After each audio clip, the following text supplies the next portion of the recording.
And I just thought it was interesting that the models themselves will handle that differently, which means they sort of have different personalities, right? Like O3 felt a little bit more like the soldier, sort of like, okay, I'm definitely doing check.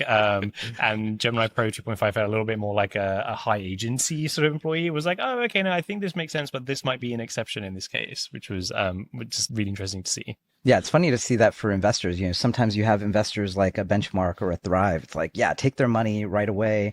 Their process is immaculate. They never ghost anyone. They answer their emails faster than most founders. It's, very impressive. And then one example here might be, there are plenty of investors who are just overwhelmed and maybe they're just not that good at managing their time.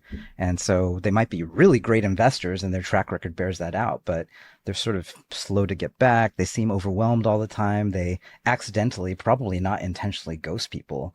And so this is legitimately exactly what an LLM is for. Like the debug info on some of these are very interesting to see. Like, maybe it's a 91 instead of like an 89. We'll see.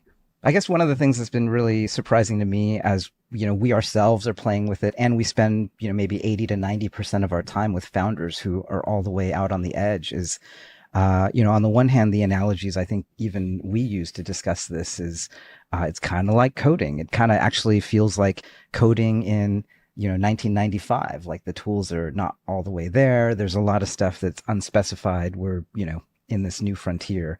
But personally, it also kind of feels like learning how to manage a person, where it's like, how do I actually communicate, the things that they need to know in order to make a good decision?